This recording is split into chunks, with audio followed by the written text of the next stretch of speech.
convidá-lo para que você abra sua Bíblia no livro de Apocalipse, capítulo 3, dos versículos de 1 a 6. Como bem mencionei na última semana, nós vínhamos refletindo sequencialmente, de forma expositiva, no livro, na carta do apóstolo Paulo aos Efésios, mas por ocasião do aniversário da igreja e de momentos distintos que nós temos em nosso calendário aqui, pessoalmente em nossa comunidade local e também a respeito ou a despeito até de outras programações, hoje pregarei em outro texto, falando um pouco sobre uma igreja em que o Senhor a chama, que faz parte de um conjunto que nós costumeiramente chamamos de igrejas do Apocalipse. Melhor seria chamarmos de igrejas da Ásia Menor, que era a localidade onde se encontravam, e lá receberam então da parte de Cristo Jesus, o Senhor, instruções. Boa parte delas censura, confronto, mas sempre um consolo e um chamado à transformação. Apocalipse capítulo 3, dos versículos 1 até 6, nós vamos ler a carta que foi endereçada à igreja em Sardes. Portanto, permaneça, se você puder, com a sua Bíblia aberta, e nós vamos refletir aqui nesse texto com a graça de Deus. Apocalipse capítulo 3, versículos de 1 a 6. Acharam, irmãos? Diz assim a Santa Escritura: ao anjo da igreja em Sardes escreve: estas coisas diz aquele que tem os 7 Espíritos de Deus e as 7 estrelas. Conheço as tuas obras, que tens nome de que vives, estás morto. Sê vigilante e consolida o resto que estava para morrer, porque não tenho achado íntegras as tuas obras na presença do meu Deus. Lembra-te, pois, do que tens recebido e ouvido, guarda-o e arrepende-te. Portanto, se não vigiares, virei como ladrão, e não conhecerás de modo algum em que hora virei contra ti. Tens, contudo, em Sardes umas poucas pessoas que não contaminaram as suas vestiduras, e andarão de branco junto comigo, pois são dignas. O vencedor será assim, vestido de vestiduras brancas, e de modo nenhum apagarei o seu nome no livro da vida. Pelo contrário, confessarei o seu nome diante de meu Pai e diante dos seus anjos. Versículo 6, vamos juntos?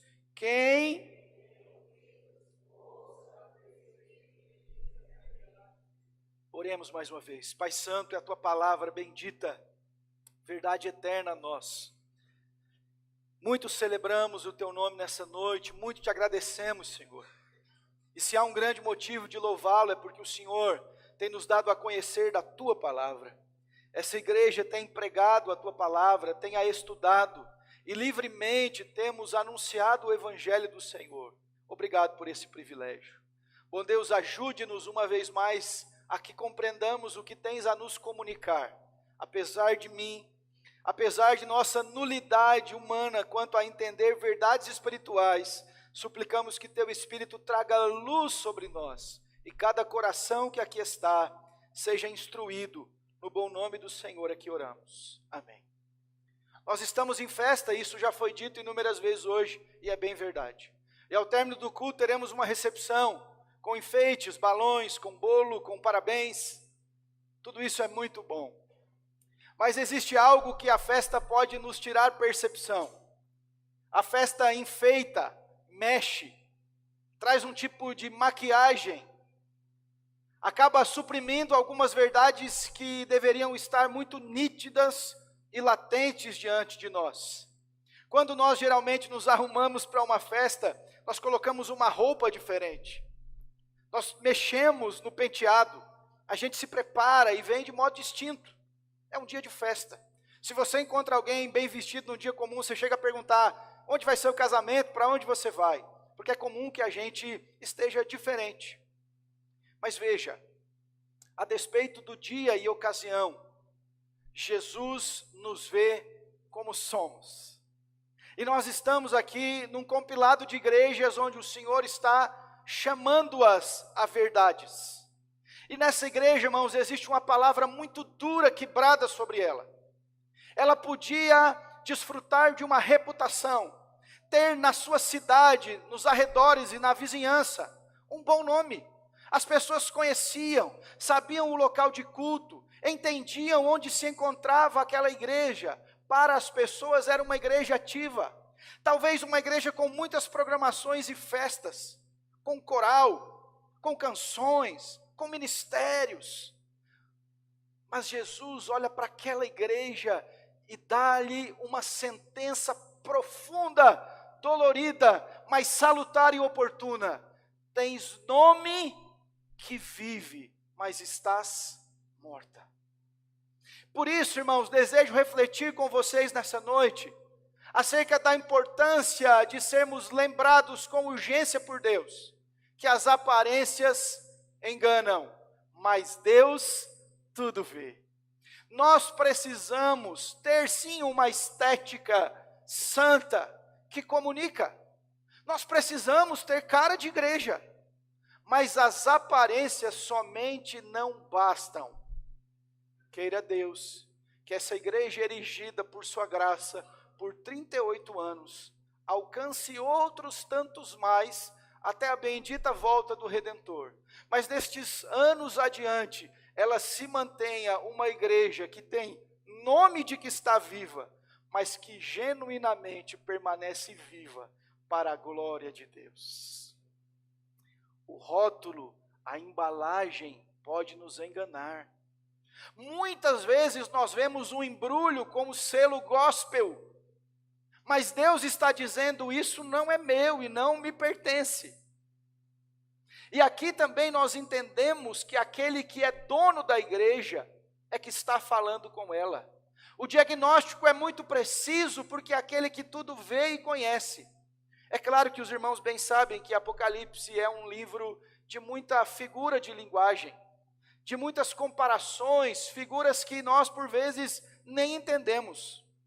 Supomos, especulamos, mas não sabemos. Entretanto, quando nós lemos aqui o primeiro versículo, que ele diz essas coisas, diz aquele que tem os 7 Espíritos de Deus e as 7 estrelas, é o próprio Cristo que no primeiro capítulo se apresenta dizendo que ele anda no meio dos 7 candelabros, das 7 estrelas. É o Cristo que passeia no meio da igreja, que conhece. É o Jesus que está aqui nesta noite, que independe do rosto que fizemos enquanto cantamos, se erguemos ou não as mãos, se cantamos com força ou mais, assim, tímidos, ele vê quem somos e bem sabe. Então, a respeito do perigo das aparências que enganam, acerca de uma igreja que festejava o seu bom nome, mas que diante de Deus não gozava de grande reputação, o Senhor traz 3 advertências e uma palavra de consolo, de encorajamento. E a primeira advertência, irmãos, está aqui no primeiro versículo. Pode passar, filha. Primeira advertência é contra uma fé de aparência. Vamos juntos esse primeiro versículo. Ao anjo...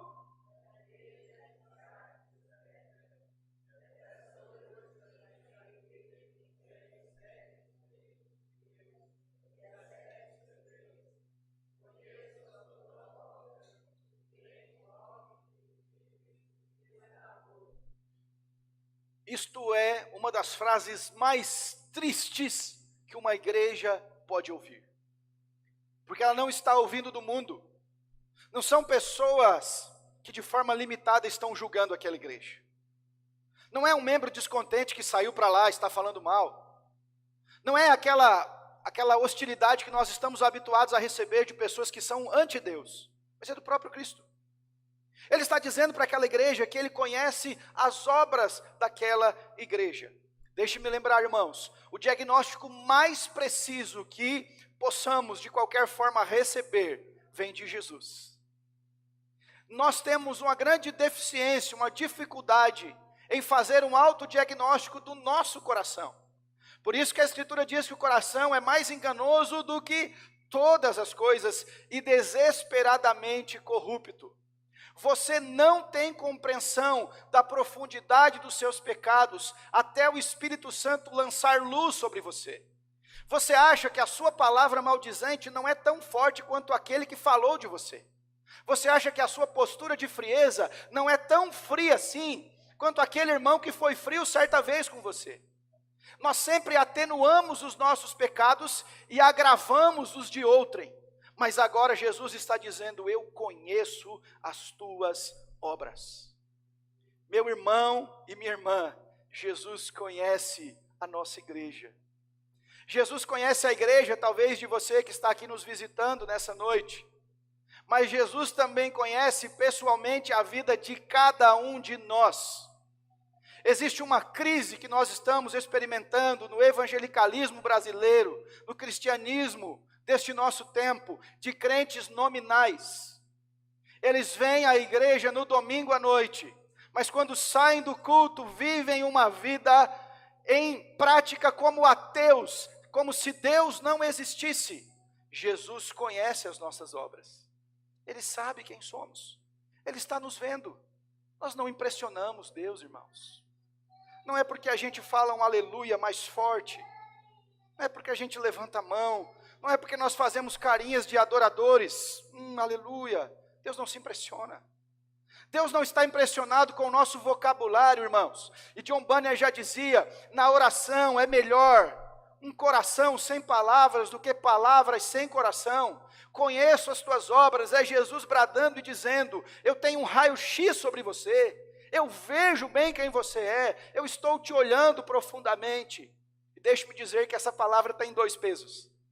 É um confronto a você que o Senhor está te chamando à transformação, ao arrependimento. Mas é um consolo para você, servo e serva de Deus, que tem andado em fidelidade. Talvez muitas vezes você tenha pensado: ninguém me vê. Olha quantas vezes nas agruras da minha vida choro e lamento. Mas Deus está vendo e conhece as tuas obras. Amém, meus queridos? Em continuação, o texto diz ainda para nós, no versículo 1, neste ponto, que essa advertência contra uma fé de aparência. Ele diz: tens nome de que vives e estás morto. Via de regra, igrejas sérias têm um hall de membros. Elas têm uma lista. E nesta lista consta o nome de todos aqueles que um dia professaram sua fé e foram ali arrolados, ou recebidos por transferência. O presbítero Cláudio citou e hoje à tarde compartilhou comigo, e a gente se emociona junto. Na primeira lista, no primeiro hall, de quando a igreja foi organizada, lá estão alguns nomes. Nomes de homens e mulheres de fé, homens e mulheres de Deus. Alguns já tombaram nessa terra, estão na eternidade com Cristo. Outros aqui estão. Mas uma verdade salutar é que esse hall de membros não atesta se você está arrolado nos céus. Esse hall de membros pressupõe que você é um crente. Afinal de contas, nós conversamos com você, fizemos a classe de novos membros, ensinamos a palavra, fizemos algumas perguntas sobre a sua decisão de fé, mas nós não podemos garantir se de fato você experimentou do novo nascimento em Jesus. E qual é o grande problema aqui? Havia um hall de membros na igreja comum, na igreja local, mas esse hall de membros não era condizente com o hall de membros lá nos céus. Essa é uma pergunta retórica e óbvia na sua resposta. O que mais importa para nós, irmãos? Termos um diagnóstico de vida com Deus ou com os homens? O que mais importa para a gente? Ter um nome, ser reconhecido, ser famoso? Ou Deus dizer: eu conheço Ele, eu sei bem quem é? Você deve orar para que nunca caiamos nesse pecado, de termos um nome de quem vive e sermos mortos. O Hernandes Dias Lopes, comentando esse texto, traz uma ilustração de um pastor que um dia a sua congregação estava definhando. Ninguém queria orar mais. Estavam desleixados na santidade. Abandonaram o compromisso com Deus. Ligaram o piloto automático e viviam a vida de qualquer jeito. E ele então num culto anunciou: no próximo domingo eu farei aqui o ofício fúnebre do sepultamento da igreja. E todos estão convidados. O pessoal ficou triste, mas ficou curioso. Se tem uma coisa que pega a gente é a curiosidade, irmãos. O povo ficou curioso. Vamos lá ver o que está acontecendo. E na semana seguinte lá estava aquele caixão, aquele ofício fúnebre, aquele sentimento mórbido, e as pessoas curiosas, tristes, um já querendo pular no cangote do pastor. Que absurdo é esse? E o pastor disse: gostaria de convidá-los, que os irmãos, um a um, venham à frente e prestem condolências aqui nesse caixão.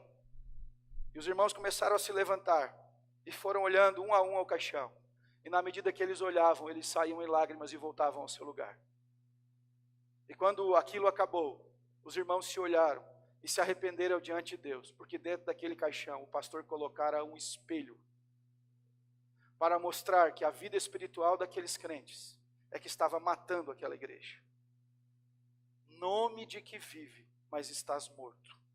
Nós precisamos, diante de Deus, de revitalização, de renovo, de avivamento, de restauração, que só o Espírito de Deus traz. Amém, meus irmãos? Se uma igreja está morta é porque há pecado, irmãos. É porque há desleixo na obediência ao Senhor. Cuidado, irmãos, contra uma fé de aparência. Meu irmão, você pode viver uma vida de encenação. Você pode fazer de conta que é crente. E até ficar chateado quando a gente confronta você. Mas lembre-se de uma coisa, e jamais esqueça que um dia você estará diante de Jesus, e nós não estaremos lá. Nós não estaremos do seu lado. Cada um de nós prestará conta unicamente diante de Cristo. É tempo de se arrepender e ter o nome de que vive e viver de verdade, para a glória de Deus. Amém, irmãos? Jesus é que traz vida à sua igreja, e nisso nós cremos. Que Deus nos livre como comunidade de fé, de um dia deixarmos de ter a vida do Senhor em nós. Segunda verdade aqui nesse texto, irmãos. Versículo 2. Ser vigilante e consolida. Vamos juntos, irmãos. Versículo 2. Ser.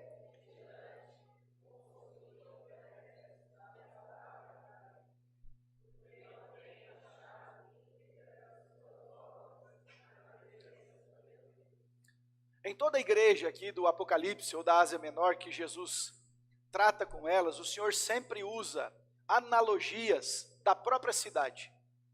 É muito comum. Se você estudar as cartas, você vai ver que o Senhor usa instrumentos, comunica àquela igreja, a compara com elementos que haviam na própria cidade. E uma das coisas que essa cidade de Sardes se vangloriava é porque ficava num lugar alto, numa fortaleza. E por muito tempo aquele povo se vangloriou dizendo: nós estamos guardados e fortes e nem o inimigo pode sobrevir a nós. Mas aí, em dado momento, ela foi atacada. E por uma brecha que havia no muro, eles conseguiam escalar. E aquela cidade foi tomada. Já não vivia mais o seu auge. Então, quando o Senhor diz ser vigilante, todos aqueles habitantes lembravam em um momento da história daquela cidade, em que um dia, se arrogando tão fortes, os seus inimigos vieram no momento que eles não estavam vigilantes e acabaram com aquela cidade. É uma advertência de Deus a nós, como diz o apóstolo Paulo: quem está de pé, cuide para que não... Irmãos, nós estamos bem, aleluia. Jesus tem dado crescimento à igreja, aleluia. O Senhor tem avivado o nosso coração, tem nos levado a obedecê-lo, a santificar a nossa vida, glória a Deus, irmãos. Mas amanhã é outro dia de batalha. Mas amanhã é outro dia de luta. Mas amanhã nós precisamos dobrar os nossos joelhos e buscar ao Senhor novamente. Ser vigilante, ser vigilante. Irmãos, Jesus, e aqui presbítero Juvelino citado pelo Haroldo, me lembro de uma frase que corriqueiramente ele dizia no nosso meio, com o dedinho levantado: vigiai e orai, para que vocês não caiam em tentação. Palavras do nosso Senhor Jesus. A vigilância é enfaticamente repetida na Escritura, esteja atento. Vigiai, o diabo, o vosso adversário, anda ao vosso derredor, rugindo como um leão, buscando a quem possa tragar. Vigia, eu sei que é um jargão do evangeliquez, vigia, crente, preste atenção na sua vida de fé, feche as brechas, apare as arestas, cuide da sua vida com Deus, ser vigilante. E nessa vigilância, nessa atenção que ele está falando, sejam alertas. Ele diz, nesse alerta, fortaleça ou consolida, na nossa versão atualizada, o resto que estava para morrer. Tinha crente no CTI espiritual. Eles estavam a horas de morrer. E o que é que nós podemos atestar? Que de fato não eram nascidos de novo. Não haviam conhecido Jesus. Tinha gente lá nominal. Tinha gente lá que gostou da música, que gostou do movimento, que veio à igreja porque achou legal. Mas ele diz, vigia, dá tempo, prega, volta à vida. Desperta. A Escritura diz para nós em Efésios, irmãos, capítulo 5, desperta, ó tu que dormes, levanta-te dentre os mortos, e Cristo te iluminará. A mesma Escritura diz, já é tempo de despertarmos do sono, é hora de acordar, irmãos. Nós não podemos esquecer em noite de celebração, que a vida não é celebração somente. A festa de aniversário acaba. O bolo vai para a geladeira e se fizer uma marmitinha, aleluia. Vai para casa, depois acaba. A vida comum continua. O desafio permanece. Fortalece os que estão para morrer. E a terceira advertência aqui no versículo 3, vamos juntos? Lembra-te.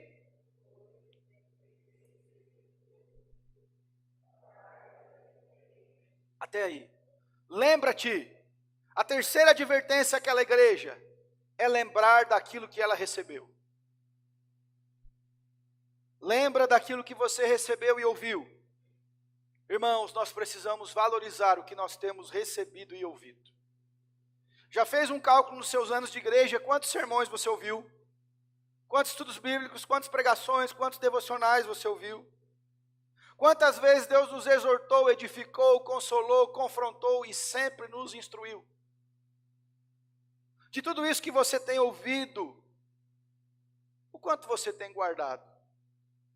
Alguns de nós estão em busca de uma fórmula mágica para a transformação espiritual.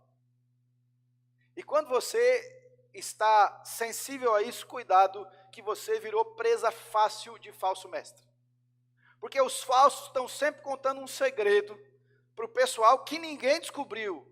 Ora, eles com 2000 anos de história da igreja, eles descobriram um segredo para todo mundo revolucionar a igreja, para todo mundo mudar a vida espiritual. E nós estamos atrás de uma fórmula. Onde será que eu descubro para ter minha vida transformada, para ser um crente diferente, para avançar na minha fé? Você já recebeu, você já ouviu. Já está escrito há 2000 anos. Está na sua mão, inclusive, aí. A Bíblia já nos alerta, já nos traz, e aí por trás você vê que tem uma Bíblia. O que será que aqueles irmãos tinham ouvido, recebido? A palavra de Deus. A Santa Escritura.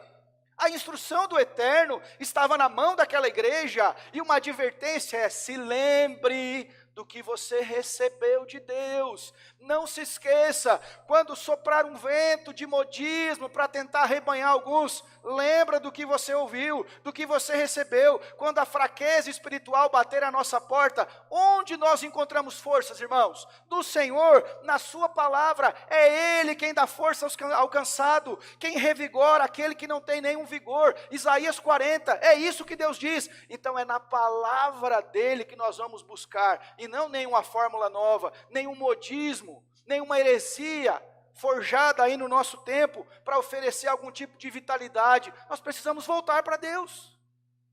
Nós precisamos valorizar a palavra de Deus, irmãos. Tem gente que diz assim: pastor, eu queria que Deus falasse comigo, e a Bíblia empoeirada na cabeceira dele. A gente não estuda a Escritura, a gente não ama, irmãos, como nós deveríamos amar a palavra. Parece que não há deleite e prazer. Lembra, irmãos, na restauração, no contexto de Neemias e Esdras, quando a Bíblia é lida diante do povo, o que acontece com o povo? O povo chora. O povo chora de emoção ao ouvir a lei de Deus. Nós precisamos encher o coração, irmãos, de alegria pela palavra. A ordem de Deus para aquela igreja, irmãos, é lembrar do que ela recebeu. Nós precisamos, de tempo em tempo, ser reavivados pelo Senhor, visitados por Deus. É verdade. Mas nenhum tipo de visitação de Deus vem alheia à sua palavra. Nenhum tipo de avivamento acontece senão o povo voltando à palavra. Eu citei esses Neemias, o que é que Deus está fazendo ali? O povo de volta à palavra. O que é o movimento da reforma protestante, irmãos? A palavra na mão do povo, na língua do povo, e Deus conduz o seu povo à palavra. Não existe vida espiritual crescente, vibrante, com vitalidade, se não houver a palavra. Lance fora qualquer vento de avivamento. Essa igreja está muito bonita, tem muita coisa, mas aí assim, Bíblia não tem muito, então não é igreja. Já viu aquele povo que diz assim, o culto estava maravilhoso, era glória, misturado com vitória, era coisa para cá e para lá, o que foi pregado? Eu nem lembro. Irmãos, como assim? Se o Espírito opera pela palavra, se o Espírito nos convence do pecado, da justiça e do juízo, que está escrito na palavra de Deus. Tem gente, irmãos, que se nega pela palavra. Muita gente chega, pastor, precisamos de algo para mudar. Bíblia, gente. Bíblia nos nossos lares, na nossa vida, com os nossos filhos, ensinando a palavra para eles. Essa semana passada o Bernardo falou assim, papai, os meus amigos reclamam de mim, dizem que eu falo muito de Jesus e do Palmeiras. A parte do Jesus me alegrou, do Palmeiras eu falei, filho, não é para falar tanto assim. Eu sei que está no hype. E aí eu expliquei para ele, eu disse, filho, Jesus falou que a gente não deveria ficar triste quando alguém reclamar que nós falamos muito sobre ele, mas se alegrar, porque nós seríamos mal compreendidos, na linguagem da criança, por falar de Jesus. Enche o seu coração com a palavra, volte-se à Bíblia, leia a Escritura. Muitos de nós que está aqui não leu uma porção da Bíblia essa semana, e nós queremos vitalidade com Deus, de que forma? Lembra do que você recebeu, lembra do que você ouviu, e veja o que diz aqui o versículo 3, irmãos. Guarda-o. O que é guardar? Obedecer. É isso que a Bíblia está dizendo. Que é uma receita para o avivamento de qualquer igreja? Obediência. Ir para aquilo que Deus já comunicou e decidir obedecer. Nós precisamos disso, irmãos, de obediência. Você quer mudança espiritual, meu irmão, na sua casa? Obedeça. Abandone os falsos ídolos, volte-se para Deus. Você quer, irmã, transformação espiritual? Coloque a sua vida, a decisão de obedecer. Obediência. Deuteronômio 10, 12 e 13. Diz assim, irmãos. Agora, pois, ó Israel, que é que o Senhor requer de ti? É uma pergunta que o próprio Deus responde na sua palavra. O que Deus quer de você? Ó igreja presbiteriana de Mairinque, 38 anos de bênção, o que Deus requer de ti? O que Deus quer de nós? Aí vem a resposta, eu não sei se dá para colocar aí, Gabi, eu só vou atrapalhar vocês aí, mas diz assim, não é que temas o Senhor teu Deus, e andes em todos os seus caminhos, e o ames e o sirvas ao Senhor teu Deus, de todo o teu coração, de toda a tua alma, para guardares os mandamentos do Senhor e os seus estatutos, que hoje te ordeno para o teu bem. Em suma, o que Deus quer de nós, irmãos? Obediência. Para que nós não caiamos no perigo de ter um nome de vivo e estar morto, nós precisamos sempre decidir obedecer. Essa é a ordem de Deus para nós. Irmãos, nós não fomos chamados para ser uma igreja famosa, importante, rica, abastada, confortável, maior prédio da cidade. Não, não, não, não. As coisas podem vir, sim, mas nós somos chamados para obedecer a Deus. O que Deus quer de nós é fidelidade. Um dia um pastor escreveu assim, pregadores, lembrem-se que não há recompensa no céu por ser famoso na terra. O único galardão que nós vamos receber no céu é por fidelidade, por obediência, e não por ser famosos. Obediência, irmãos. E ainda tem mais aqui nesse versículo. Versículo 3, no finalzinho, veja. Guarda-o e arrepende-te. Terceiro aspecto aqui que ele está citando, acerca deste ponto importante, sobre lembrar do que recebeu. Qual foi a ênfase da pregação de João Batista no deserto, irmãos? Arrependei-vos. Jesus pregou, se arrependam, é chegado a vós o reino de Deus. E quando Pedro pregou o seu primeiro sermão em Atos, o que ele diz? Se arrependam e cada um de vós seja batizado para a remissão dos vossos pecados. Arrependimento é a palavra de Deus para nós. Arrependimento é o chamado de Deus para o meu e o seu coração. A igreja está mal, o que fazemos? Vamos colocar uma programação nova. Vamos contratar um cantor famoso, um pregador famoso. Vamos trazer alguém para mexer. Vamos simplesmente criar uma programação artificial. Não, o chamado é arrependa-se. Nós precisamos de arrependimento dos nossos pecados. Nós precisamos nos arrepender porque nós temos deixado de liderar nossa família, homens, diante do Senhor como nós deveríamos. Nós temos de nos arrepender diante de Deus, porque nós abandonamos o compromisso com o Senhor genuinamente. Nós tratamos a igreja local como uma frequência ocasional. Nós um dia fizemos o compromisso e o voto de fé com Deus, e hoje tratamos de qualquer jeito, e criamos um monte de argumentos mentirosos na mente para dizer assim, eu vou anestesiar minha consciência. Arrependimento. Você precisa se arrepender, eu preciso me arrepender dos meus pecados. A igreja sempre deve pregar arrependimento. O que nós pregamos aqui não é que você vai ficar rico ou mudar de vida, o seu status social. Nós não estamos pregando que Deus vai te dar carro novo, casa nova. A mensagem do Evangelho para você é: se arrependa dos seus pecados. A sua enfermidade física, Deus pode curar? Sim, eu sei que pode. Mas não é isso que nós pregamos. Um médico pode resolver o seu problema. Os seus problemas financeiros, talvez um bom trabalho, talvez um aporte de alguém pode ajudar a resolver. Mas você carrega consigo um problema que só a cruz de Cristo resolve: os seus pecados. Por isso que você precisa se arrepender dos seus pecados. E a igreja é advertida a ouvir: se arrependa. Irmãos, ore para que a nossa igreja seja uma igreja pronta ao arrependimento. A igreja seja pronta ao quebrantamento e reconhecer diante de Deus que ela precisa se arrepender. Se a mensagem que você ouve quando está mal espiritualmente afaga o seu ego, essa verdade está te matando mais ainda, sabia? É como alguém que chega com o braço amputado, lá no pronto-socorro, a gente dá uma Neusaldina e manda embora. E sorri para a pessoa. Se alguém está morrendo espiritualmente, ela não tem que ser chamada de joinha de Jesus, ela tem que ser chamada ao arrependimento. Uma igreja espiritualmente morrendo precisa ser chamada ao arrependimento. Lembra, crente, quando você se converteu, como que você orava? Qual o anseio que você tinha para comprar sua primeira Bíblia? A vontade de entender aquele texto, o desejo, o amor que você tinha pelo culto, simplesmente por estar no culto, culto simples. Mas o culto a Deus, o culto verdadeiro. E nós vamos perdendo isso com o passar do tempo. E aqui o Senhor traz um alerta: se não vigiares, virei como um ladrão, e não conhecerás de modo algum a hora em que virei contra ti. Irmãos, esse é o mesmo chamado que o próprio Jesus disse nos evangelhos. O Filho do Homem vai vir como um ladrão, numa hora que ninguém espera. Então o dia do arrependimento, do reconhecimento, se chama hoje, agora.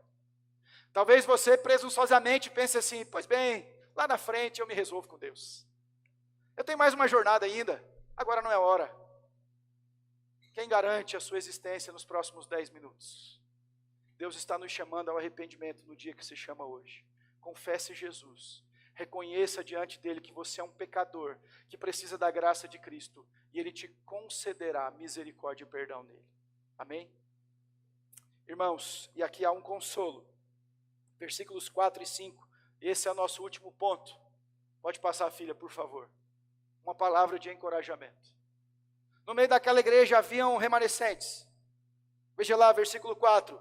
Tens contudo em Sardes umas poucas pessoas que não contaminaram suas vestiduras, e andarão de branco junto comigo, pois são dignas.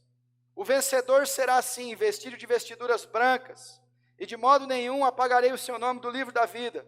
Pelo contrário, confessarei o seu nome diante de meu Pai e diante dos seus anjos. Algumas verdades aqui nesse ponto. Nessa palavra de encorajamento, nós vemos da parte de Deus que o Senhor sempre preservará os remanescentes.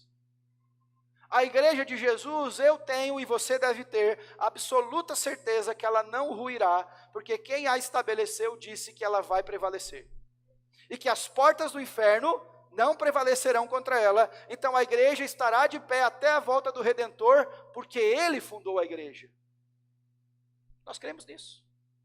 Então, ainda que a igreja se contamine, essa igreja aqui, instituição no nosso tempo, ainda que as pessoas se percam, isso é bíblico para nós, irmãos. Os homens darão ouvidos a falsos mestres, teriam comichões nos seus ouvidos e amontoariam doutores para si, porque querem ouvir o que lhes afaga. Nós permaneceremos na verdade de Deus. Deus tem os seus remanescentes, Deus tem aqueles que estão com Ele. Um dia Elias achou que não. Um dia Elias, assustado por uma ameaça de Jezabel, falou: o quê? Eu quero é morrer. E dentro da caverna, depois daquele trato dele com Deus, ele disse: Senhor, me mata, eu não sou melhor que os meus pais. E aí ele diz, só eu fiquei, estou aqui sozinho. O que o Senhor diz para Elias? Elias, você não sabe de nada. Eu preservei para mim 7.000 joelhos que não se dobraram diante de Baal. Deus tem os seus, irmãos. A igreja é dele, ele a preserva. Nós não estamos sozinhos. Quando nós queremos servir a Deus em fidelidade, há um povo que teme e ama o nome do Senhor, espalhado pela face dessa terra inteira. E um dia estaremos reunidos na eternidade diante de Deus. Outro ponto, irmãos, você sabe que as vestes simbolizam a vida espiritual, vestes limpas, vestiduras brancas aqui. Os comentaristas sugerem que esse texto faz uma alusão ao tipo de culto pagão, de imoralidade sexual e de vestes sujas por essa imoralidade. Mas aqueles que estão no Senhor têm vestiduras brancas, limpas, andarão de branco com Jesus. Olha que bênção, irmãos. Nós podemos até estar feridos da batalhas, com cicatrizes diante dele, mas os que estarão diante do Senhor, os fiéis, estarão andando com Jesus, limpos, purificados, por eles não, pelo mérito do próprio Cristo, por aquilo que o Cordeiro que lavou as nossas vestes fez. Não é à toa que nós cantamos, sim, neste sangue lavado, mais alvo que a neve eu estou. Antigamente o hino falava, eu serei, mas nós já estamos purificados no Senhor. Veja o último versículo aqui, o versículo 5. O vencedor será vestido de vestiduras brancas, e de modo nenhum apagarei o seu nome no livro da vida. Pelo contrário, confessarei o seu nome diante de meu Pai e diante dos seus anjos. Veja que na sua censura, Jesus disse que eles tinham um nome de vivo, mas estavam mortos. Mas aqueles remanescentes tinham um nome vivo no livro da vida. E o próprio João vai nos dizer em Apocalipse que esse livro da vida não é um livro que tem um anjo com corretivo, uma borracha lá apagando o tempo todo. Mas que esse livro já foi escrito antes da fundação do mundo. E o que o Senhor está dizendo não é assim, eu vou estar olhando aqui, vou verificar, vou apagar, não. Nós cremos, irmãos, doutrina da graça. Aqueles que Deus chama, Ele preserva até o fim. O que o Senhor está falando aqui com essa igreja? Era muito comum naquela época, por exemplo, alguém que sofresse uma sentença de cidadão romano, por exemplo, perder o seu nome e a sua cidadania.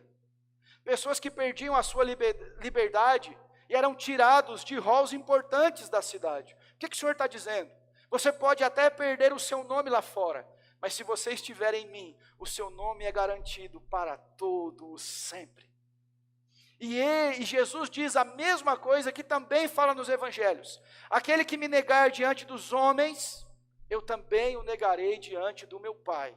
Mas aquele que me confessar diante dos homens, eu também confessarei diante dos meus pais, do meu Pai. Nós guardamos o bom nome de Jesus. Nós somos chamados a viver a vida de Deus em nós, com vitalidade, com inteireza, com certeza que caminhamos em Deus. Amém, meus irmãos? Esse é o encorajamento. Essa é a bondade de Deus manifesta a nós, que fala aqui nesse texto. E para concluir, o último versículo, que eu pedi para que os irmãos lessem juntos. É uma estrofe repetida em todas as cartas às igrejas. É um refrão que diz, quem tem ouvidos, ouça o que o Espírito diz às igrejas. Né? Quem está falando conosco, apesar de um instrumento tão falho, de um pedaço de barro, é o Senhor. Quem está chamando a igreja a pensar no compromisso de manter a vitalidade, de caminhar com Deus em obediência e santidade, é o Senhor. Como está a sua audição espiritual? Quem tem ouvidos, ouça. Perceba que Deus está comunicando à sua igreja. Quais os ruídos ao seu redor que têm impedido que você ouça com clareza a voz de Deus? A nossa semana é tão barulhenta, não é, irmãos? De vez em quando até no culto, né? Passa uns abençoados aí de descarga aberta, de escapamento aberto, que é estridente. Eu gosto na EBD, que o povo está cochilando, eles passam, o povo, já fica atento. Como é que está a sua audição espiritual? Tem levado a sério o que Deus está falando? Tem estado atento para o chamado de Deus à sua vida? Olhe para o seu coração. O salário do pecado é a morte. Se você não romper com aqueles pecados ocultos, você está caminhando para trazer morte à sua vida. Rompa com eles nessa noite. Ore pela vitalidade espiritual da sua casa, da sua família. Se arrependa. Lembra do que você ouviu. Guarda, obedeça. E assim, irmãos, caminharemos com Deus, pela graça do Eterno. E como diz aquele hino nosso, quando enfim chegar o dia, pela graça de Jesus, nós lá estaremos. Amém? Fiquemos de pé, irmãos, para orar ao Senhor. Louvado seja o nome do Eterno.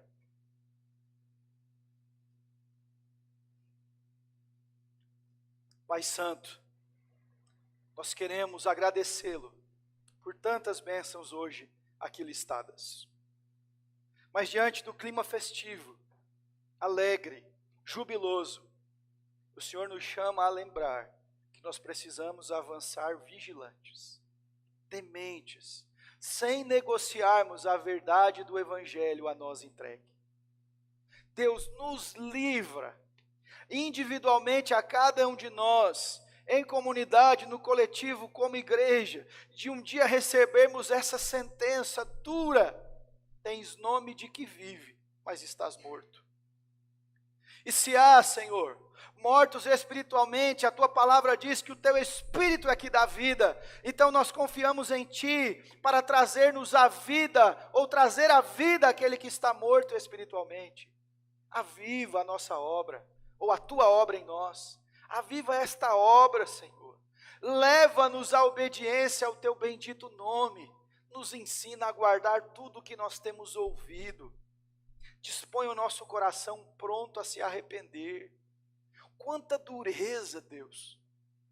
Quanta dificuldade em dobrar a nossa cerviz, em reconhecer que carecemos do Senhor. Nós nos arrependemos do nosso orgulho, nós nos arrependemos de nossa altivez, de nossa confiança em nós mesmos, das vezes que julgamos o outro em detrimento de nós. Pai, tenha compaixão das nossas vidas. Ensina essa igreja, uma igreja pronta a se arrepender, corações prontos, servos e servas prontas a isso. Traga sobre nós por Teu Espírito, leva-nos a essa obediência. Encoraja os meus irmãos, Pai. Apesar de fracos, limitados e falhos, um dia nós andaremos com vestes brancas diante do Senhor. Ah, Deus, quem somos nós? Não merecíamos nada, mas o Senhor ainda nos chama a essa bondade. Um dia caminharemos com Cristo, aquele que sim é puro, santo, mas que também tem nos levado a esta vida, tem tornado as nossas vestes alvas. Te bendizemos, ó Cordeiro de Deus. Pai Santo, nos ajuda a caminharmos essa jornada, mantendo o nosso testemunho. Nós não podemos negá-lo, ó Deus. Livra-nos deste pecado, porque um dia o Senhor Jesus atestará diante de Ti, que nós atestamos o nome dEle aqui nessa terra, e assim seguimos, erguendo o estandarte do Evangelho como igreja de Jesus, anunciando o bom nome do Senhor. Queiram os homens ou não, meneiem a cabeça as pessoas ou não, nós diremos: só Jesus é o Senhor, o único caminho que nos leva a Deus. Ele morreu, ressuscitou e vivo está entre nós. Bendito seja Teu nome. Ajude-nos, Pai. Muito obrigado pelas infindas bênçãos dispostas, derramadas a nós. Te somos muito gratos, te celebramos como igreja, como o Senhor tem derramado sobre nós, igreja bendita na Tua presença. É assim que oramos, ó Pai, em nome de Jesus. Amém. Recebam a bênção, irmãos, que a graça excelsa e maravilhosa de nosso Senhor e Salvador Jesus o Cristo, que o amor de Deus o Pai, que a santa comunhão do Santo Espírito de Deus seja com todo o povo do Senhor, agora e para todos sempre. Amém.